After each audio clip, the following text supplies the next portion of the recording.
Hi everyone, welcome back to Pine Hollow Auto Diagnostics. Today, my dad brought his 2009 Lexus RX350 over. A couple issues that need to be addressed. First, we're going to install these upgraded oil cooler lines to prevent the rubber hoses from blowing out and causing severe engine damage. That must be done on these Lexus cars before they grenade. Second thing is check engine lights on. And he said that on the highway it sets occasionally, and this has been going on for years. This P0015 camshaft position B timing over retarded on bank 1.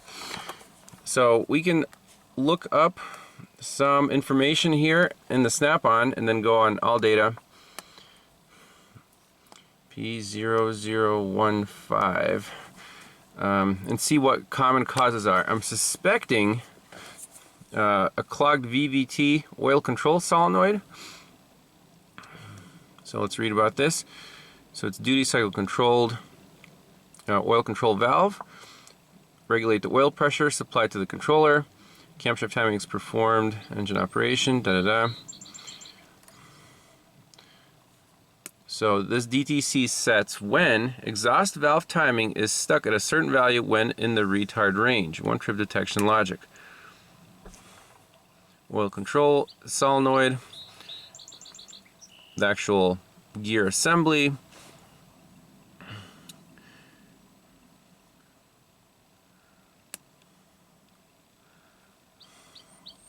Now there's a TSB here. That's nice of them to include it. And what do they say here? Here we go. 2007-2011 RX350 vehicles. Please use the following repair procedure to address this condition. Okay. A new camshaft timing oil control valve assembly and head cover has been released. Cam timing oil control valve. Gasket, cylinder head cover, oil control valve assembly, so that's a solenoid, and head cover has been released. So the passages must be in there.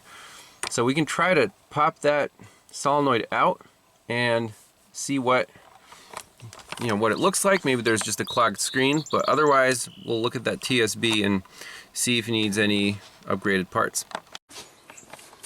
So we're doing the bypass test on the bank 1 exhaust control solenoid, which is the hardest one to get to, way in the back.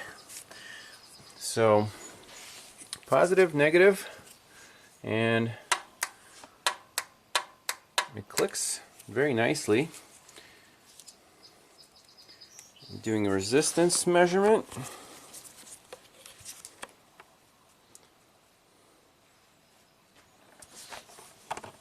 About 12 ohms. Interesting. Make sure that connections are good over here.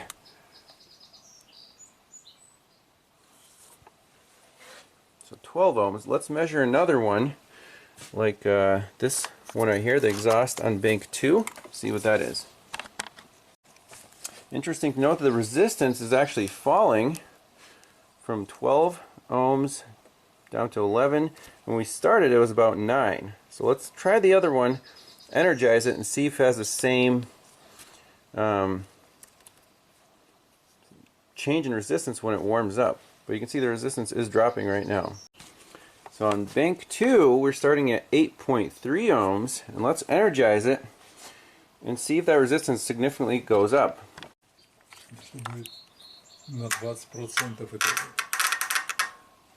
Okay, so let's keep it on for a little bit. Measure the amperage. Drawing about 1.5 amps. Very nice click. Now let's measure the resistance again.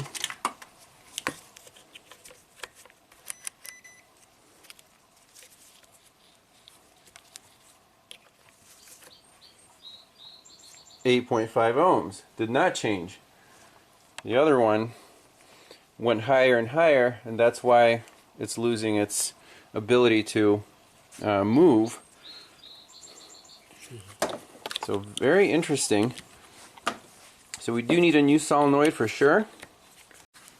So this is proof enough that the resistance, all the other solenoids, it's 8.3 ohms no matter how long you hold it on. This one on the exhaust bank 1, it goes up to almost 10 ohms, you know, if you energize it for like a minute, and then it drops down to 8 or 8.5. So the solenoid winding is definitely going bad. The resistance is increasing as it warms up, and it needs a new solenoid, no question about it. And we'll install an upgraded part sometime later. So on the Lexus, we took it for a test drive, and on the Snap-on Veris did not see any data change on the VVT system. It all said 0% duty cycle. So using the THINKTOOL Pro S, we can do a bidirectional control on the duty cycle. So we're doing bank 2 right now, and we have the picoscope connected to that control wire. So one of the wires is just grounded, the other one is a positive feed. That's what controls your duty cycle to that solenoid. So if we drop the duty cycle to 0%, you'll see that these pulses get very, very thin. Now let's raise it up. And the actual degree right here, you'll see it start to change when the solenoid starts to move. And that only happens when you're up to 50% duty cycle. See, 40, 50. So now we're 50% there, so that agrees. We're still not moving. 51, 52, 53. So 55. Okay, the engine's starting to stumble a little bit. You can see our degree is rising, and the limit will be about 30 degrees. The car's really shaking now. We ramp it up some more.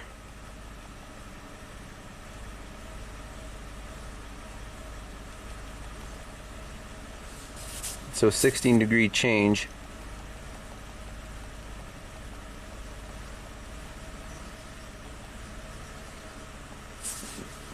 Back to normal. So let's try that on bank 1. Exhaust VVT linear bank 1. That's the bank with the problem. And we'll choose the same. So bank 2 and bank 1. And the duty cycles, okay? So let's try bank 1 now.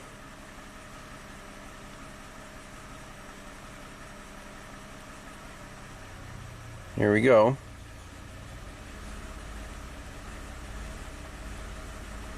So 18 degrees. Engine runs the same. So right now they seem to be operating very, very similarly. But it's stuck. Yeah. Is it stuck? Yeah. Where? I mean 50% and let's see. Significant angle. So let's raise the angle again, right? It's it was like big hysteresis. Okay. So the angle goes to about 18 degrees, right? So let's go back down to 50. And we're still, it's not coming back, right? Yes. Back down to 40. So that's the problem, I think. It's staying retarded too long, right? It's just not moving. So it's not moving, even though we're, so there it moved. Yeah. Once we really dropped the duty cycle, right? So how far did we have to drop it to make it move? So let's go to 50. Not moving. 55, still not. Okay, 55 it moved, right? Now how far do we have to go back down to return it to its default state? So 50, it's still retarded. 45, still retarded, still not moving. 40,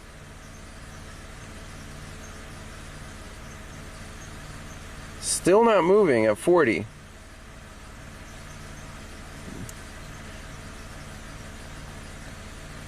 35. Okay, what came back down to 35. So up at 55, down at 35. Yeah. Right, so that's the hysteresis. Okay, so keep that in mind. That's bank 1. That's the one that's suspected sticking. Let's go to bank 2 again. Do the exact same experiment.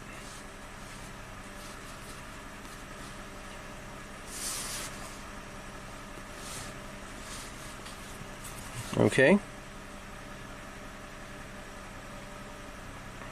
Now we're changing bank 2 here. So at 55,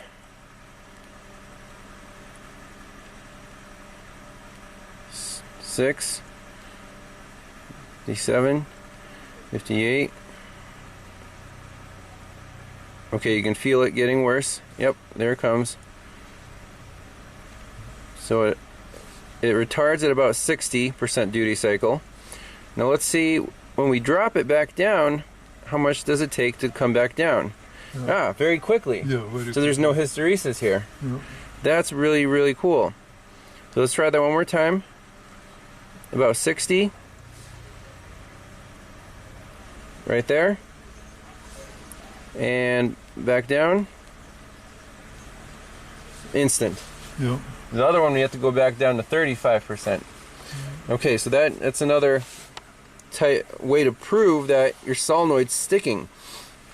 Don't suspect any oil passages are clogged or anything. It's just if there's mechanical sticking, the duty cycle has to change a lot to move the actual plunger in the solenoid.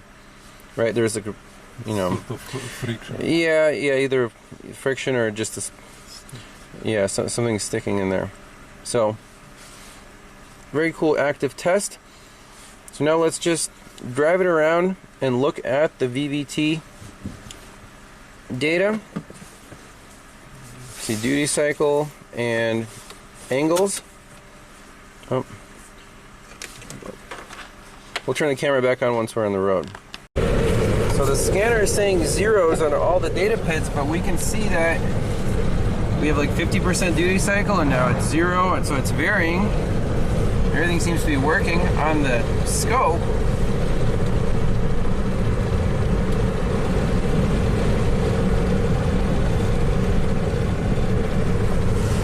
But for some reason the data stream is just showing all zeros. So that might be a Lexus whatever feature, they just don't let you look at the data in this mode. But regardless, we proved that the exhaust solenoid on bank 1 was sticky or had hysteresis when we were controlling it. So pop in a new solenoid and see if anything changes. So we're back on my dad's Lexus with the defective oil control solenoid. Bank 1 exhaust, that's the really hard one to get to. But hey, got it out without removing the intake plenum. You just need thin hands, some thin extensions, and it's just barely enough room to clear the intake manifold there. Here's the original solenoid. Here's the brand new one. I already measured this one. It's 8 ohms to spec. So let's slide it in, connect everything, start up the car and do that bidirectional test. Make sure the exhaust cam responds quickly compared to bank 2. So before installing the new solenoid, let's just quickly bench test them side by side. We have 12 volts on our power supply, and when we touch the lead, So this is the original solenoid. We have 1.47 amps, and I'm going to hold it on there for a few seconds. 1.45, 1.44. See, the amperage is dropping slowly.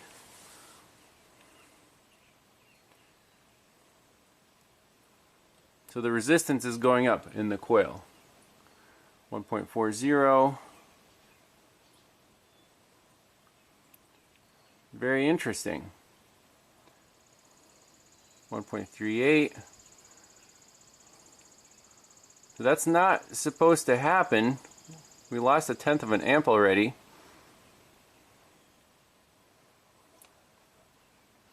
So let's connect it to the new one.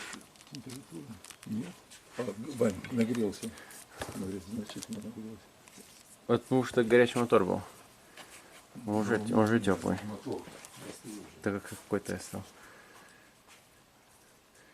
So let's connect it to the new one. Do the same check. 1.55, so already higher amperage. I'm going to hold it on for the same amount of time. And we'll see if this one drops as much.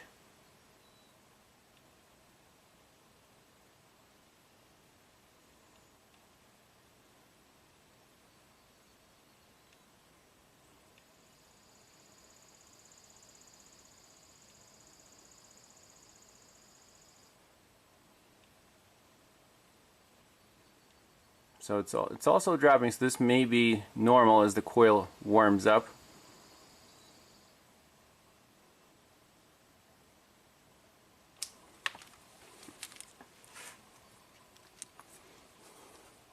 But let's install it and run the vehicle.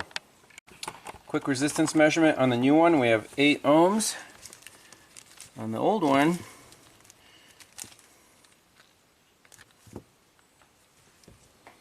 well, right now it's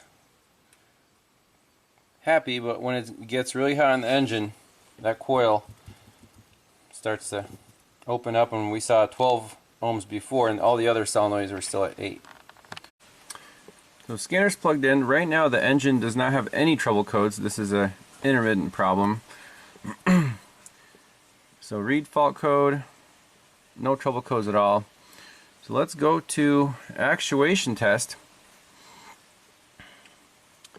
And we want to activate the VVT linear system exhaust bank 1. Engine on. Okay. You want to monitor the data.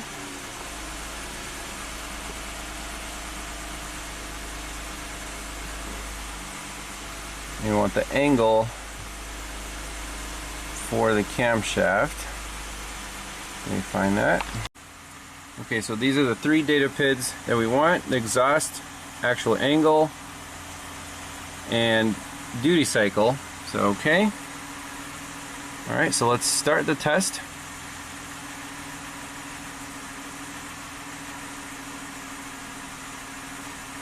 Look at the duty cycle, about almost 50%.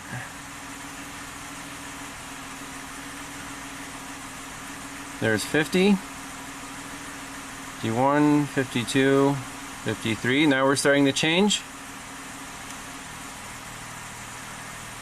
So the angle will keep climbing. The engine is running a little rougher now. So it goes all the way to the maximum. Should be about 25 degrees, and even if we ramp up the duty cycle, so about 30 degrees is the maximum. Let's decrease it.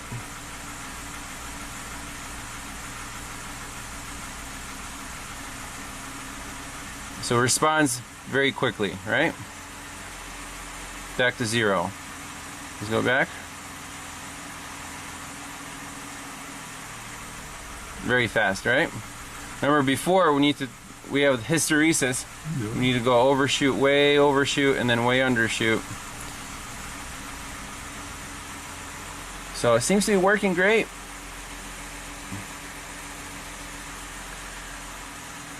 Let's check bank 2 just to make sure we're exactly the same. Okay.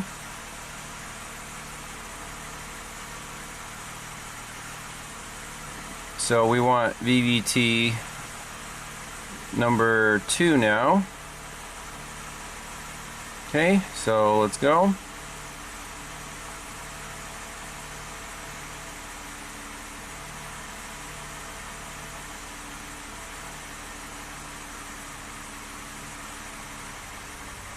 There we go. So it changed. Only to 20 degrees.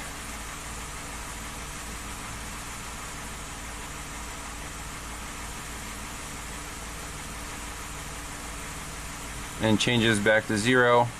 We're down to 50. Let's go back again, a few percent.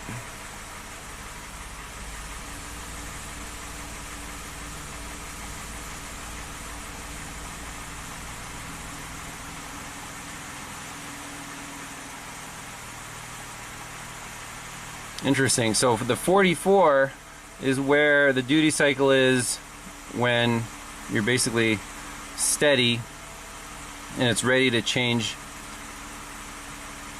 you know, the oil flow enough to start phasing the camshaft.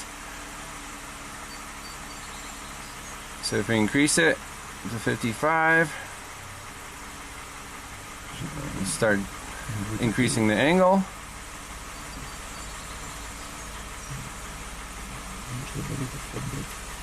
No.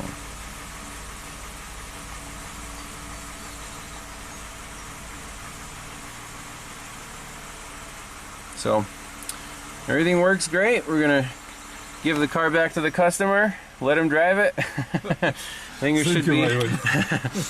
I'm glad we could change that solenoid without pulling the intake manifold off, because disturbing gaskets is just opening another can of worms.